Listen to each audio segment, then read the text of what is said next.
Let me go ahead and bring back... Hello? I'm filming here. Thank you.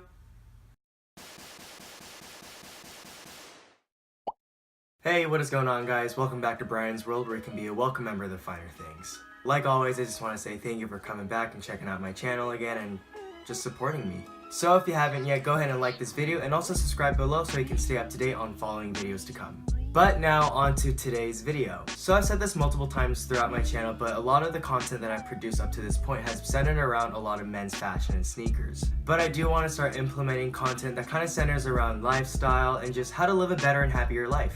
So today I want to introduce a new video series called LYOB. What does that stand for, you may ask? Living your own best. I know, the name sucks, but I suck, so it fits perfectly.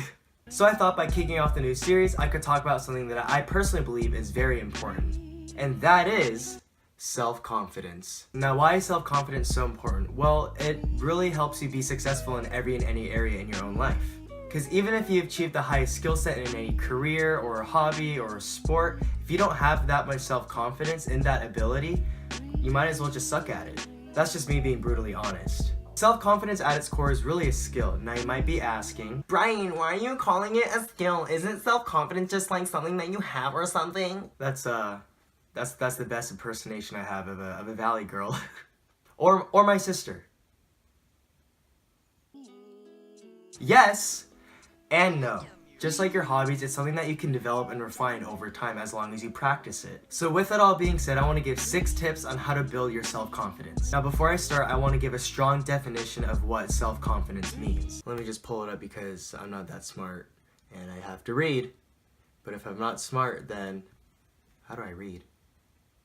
Self-confidence is the ability to believe in yourself to accomplish any task, no matter the odds, no matter the difficulty, no matter the adversity.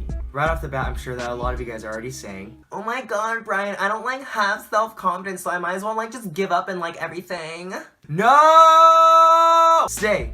Because, like I mentioned, self-confidence is a skill, and over time you can develop it and refine it in a way that it'll actually serve you benefit. Now that we got all that out of the way, let's head into tip number 1. Number 1, repetition and persistence. In whatever skill that you're trying to develop or in whatever hobby that you're trying to get better at, you don't want to keep it at a novel distance. You want to be in a situation where the pressure that you may face gets washed away by the repetition and the persistence that you practice. The biggest way that I can put this into just simple words is get past the failure. Let me go ahead and give one easy example. So we've all been in this situation before. You want to start something new. Let's just say something like cooking or baking. You're feeling pretty good and pretty happy and you're anticipating a good time while you're starting this new hobby. But the moment you start, you come across your first failure. And you can't get over that first fail, so what do? You just walk away feeling unhappy and unconfident. Now, like many people and like many of you out there, I've been in this situation before with some of the things that I want to pursue in life. And this might be a counterintuitive thing to do, but the only way that I found myself to stay positive and push through these adversities is to just keep doing it. If you just stop after one hiccup, how are you going to get anywhere in life? When I reflect on a lot of things that I may have given up on, when I look back at it, it didn't really make sense for me to drop everything because it was just one little fail in life. If I was more persistent and put more effort into things that I was pursuing a long time ago, such as swimming and tennis, then I could be in a very different situation now. But that's not to downplay the situation that I'm in right now, it's more of just what could have been. So at the end of the day, repetition is one key way to get better at anything, thus building your self-confidence. One personal story that I can give is with basketball. A couple of years ago, I started taking basketball a little bit more seriously in my own life, and one thing that I wanted to get better at was dribbling the ball. I didn't know where to start, but all I knew is that I wanted to dribble the ball like Kyrie Irving, Kemba Walker, and other players just like that. Now, I thought I was getting a lot better on my own, but then the moment I was actually in a game, I realized that I wasn't getting anywhere. So I realized that the deeper problem wasn't that I wasn't good enough to play and dribble the ball well, it was more of just me being confident in the skills that I have currently and just practicing them, on the court specifically. So once I realized it was actual real pickup games where I had the fear, I had to keep putting myself out there in order to get better. Moving on to number 2, listen to both the haters and the lovers, both from afar. Now, why in the world would I say listen to the haters? Because it sounds pretty counterintuitive. If you're listening to people that are only feeding negative information into your life, then wouldn't you just become a negative person because of that? That is really true, but what I found is that if you're listening to them in an appropriate manner, then you can actually use that information to drive you and push you to a better place. But there are times where you should completely just eliminate negative people in your life. Let me give one short example. Let's just say that one thing that you want to get better at is dancing. I don't know. Now there are going to be two people in your life, people that are going to tell you that you suck and people that are going to tell you that you're amazing. Now with these two extremes, you can feed positively from both. From the negative people that are saying that you suck, that you should just stop everything and give up, you can actually use that as motivation to just prove them wrong. And from the positive people, you can use those as encouragements. But why do I say you should keep both of them at a novel distance? Because if you're listening too intently into just the negative group, let's just say, then you're just going to feed into what they're saying and really believe that you do really suck. But it's the same narrative with the positive people. Because if the only thing that you're hearing are just positive things and just happy things, then you might just be inflating your ego not in the most beneficial way. So my personal suggestion would be to take the road of golden means and to pull from both. Sometimes you have to remove negative people, even sometimes you have to remove positive people. It may suck in the short term, but it'll really benefit you in the long term. Number 3, self-talk. But it's not just a matter of using self-talk, it's how you self-talk. I feel like this one's pretty self-explanatory, so I'm going to keep it pretty short. You want to tell yourself positive things and go from a negative mentality to a positive mentality. There's going to be enough people in life that you're going to face that are going to tell you no, so you should be the first one to tell yourself yes. Does this conflict with tip number 2?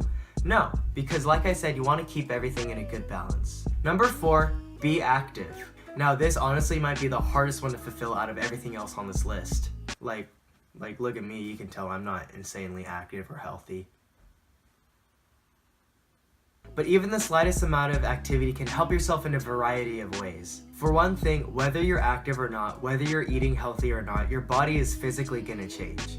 It's either going to be for the better or for the worse. So why not make the change for the better and eat a little better and be a little bit more active so that you can just, yeah. By doing something healthy for yourself, you're inevitably going to feel better. And when you feel good and you look good, and when you start feeling yourself and everything, then there's no way that you won't build self-confidence. The second thing that you're doing when you're being a little bit more active and healthy is that you're not just doing something physically for your body. When you know that you're just doing something productive for yourself, that has to make yourself feel better. Now, practically, where's a good place to start all this? Honestly, one of the first things I started doing in my own fitness journey is to just wake up early and take a brisk walk. I just found that if I started my day a little bit earlier and started it off by doing something healthy for myself, that I knew that I was doing something good. So that led me to feeling better about myself in general and thus building my self-confidence. So go out there, be a little bit more active no matter what that'll look like for you, and always keep your chin up. Number 5, take risks. And if you fail, take it as a learning experience. Now trust me, taking risks is scary and difficult. And how in the world would ever taking risks in your life build your self-confidence? Well, first of all, I'm not telling yourself to risk your life or anything. I'm simply saying that if you put yourself in a certain situation where you feel a little bit uncomfortable and you overcome that uncomfortable situation, you might feel really good about yourself. Let me go ahead and give another personal example. Like I've said, I really like playing basketball. But there was a point where I wanted to get better and I really liked the sport, like I said, but I was really afraid to play in public. I only like playing with my friends, and that's because if you suck, you might as well play with other people that suck too. But because of that, I wasn't getting anywhere in terms of getting better.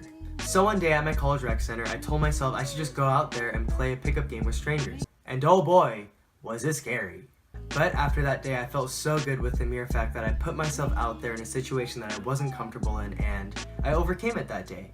Now, granted, I still asked one of my friends to come play with me because, I don't know, if you suck together, right?